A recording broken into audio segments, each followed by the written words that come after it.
Everybody, Andy here again. Well, I recently made a video all about the gig experience and people using their phones, and there's a whole series of videos coming out here, but this one will be called Here We Are Now Entertainers, something that I thought about and touched on in that last video about the sort of experience now, and it could be a film, it could be a theatre event, but more specifically I think it's more of a gig event. But these things now have become entertainment, the way that the tickets are sold, as I touched on the last video.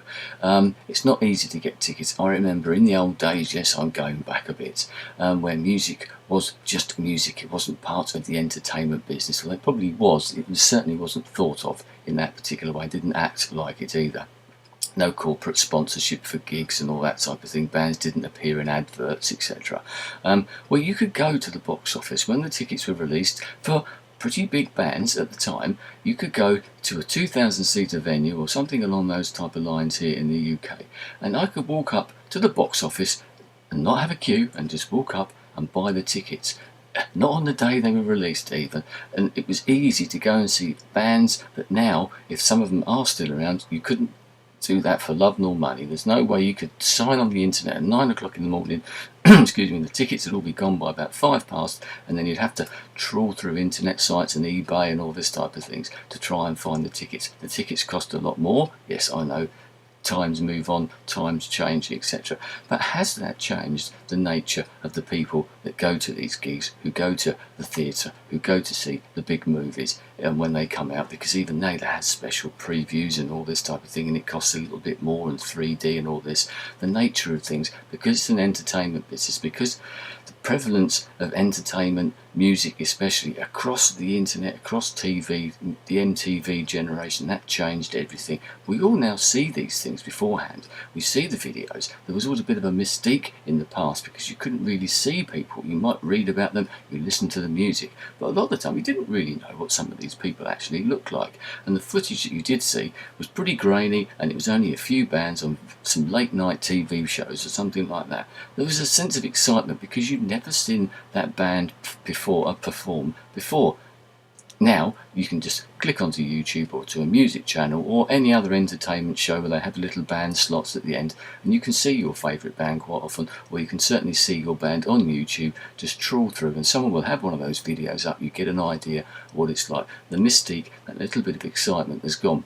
But the other flip side to that is that the people who now do buy those tickets, which generally are a little bit more inflated, aren't necessarily going for the same reasons that you used to go years ago. You used to queue up to get those tickets or just walk up to the box office. You made an effort to go to those get those tickets. You didn't sit by a keyboard to get them. You actually made an effort, and they were the band you wanted to see. That's why you were queuing up or going to the box office in the first place. They were your favourite band. You knew what you wanted to see, so you were going to, enjoy it or all else. I've seen bands in the past where, looking back, the gig probably wasn't as good as I remember it, with sort of rose-tinted spectacles, because they were my favourite band at the time. You read reviews of the show and you think, well, actually, probably it wasn't quite as good as I remember it, but it doesn't matter. I enjoyed it. But now people are going for slightly different reasons. Corporate sponsorship and boxes at sporting events and that type of thing. People are going there and expecting to be entertained. They sort of get there, sit back and say, okay, go on, entertain me.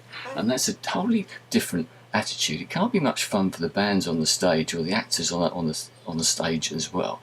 Sitting there, and these people are just sitting there thinking, yeah, come on then, I'm waiting, I've seen you on the TV, let's see if you can do it now, type of thing. It changes the whole nature of the entertainment business. Whether that's what Nirvana were talking about in the song at the time, so they hit Smells Like Teen Spirit, here we are now, entertainers, I don't know, but it is one of those things that's changed. Whether anyone else has noticed this as well, whether you've been in that position, if you think about it, you might think, well, hang on a minute, yeah, I've actually done that, without realising someone's given me a ticket or I've gone to see these people. Whether sort of subconsciously you've gone to see someone and you're thinking, actually, you're not as good as that show I saw you on the TV, or that DVD that someone lent me, or that video that I saw on YouTube. Yeah, it's not quite the sound's not as good, or I don't think you're into it as much. That, as I said, that all comes down to that sort of mystique, and it ruins in some ways the whole experience of a gig, of a theatre event or something like. Take away all the people talking on their phones or getting messages as they're going along, or they're holding up their iPads or their phones or their video cameras to actually take shots of it. And maybe that's another side of it, is that the people who are doing that are quite often people who aren't that bothered about it, because as my other video said, if you're really bothered, you probably just want to experience it properly. There's a whole new way of gig going. I can't see that changing myself now. Maybe you have to go pretty small scale to get that more intimate and excitement, I don't know. But as I said, even then, people are using phones. They're just everywhere, aren't they? I don't think we can turn the clock back. It's a bit of a pity. We all like to be entertained, but let's not go there just and sit back and think, yeah, come on then, yeah, do it, let's see what you like, and you walk out and think, yeah, they were all right. Yes, bands have bad nights, everybody has a bad night, and if a band has a bad night, that's fair enough, but don't go there expecting to sort of pick them to pieces. I've been guilty of that, as everybody else is, or everybody else was. If we keep carrying on that way, the whole entertainment business will sort of crumble, I suppose, in some ways. Whether that's a good thing or a bad thing, I don't know. But I'm not so keen on music. To me, music's something very important. It is entertainment, but I don't like it to be wrapped in with everything else that's entertainment, and that goes with the way that it's portrayed in the media nowadays, as I said, on some of those shows, isn't quite what I like it to be. But, as I said, I'm an old timer, I suppose, and I think back to those days when things were a lot more simple. Anyway, love to hear your thoughts on this. Thanks for your time. I'll speak to you again soon. Goodbye.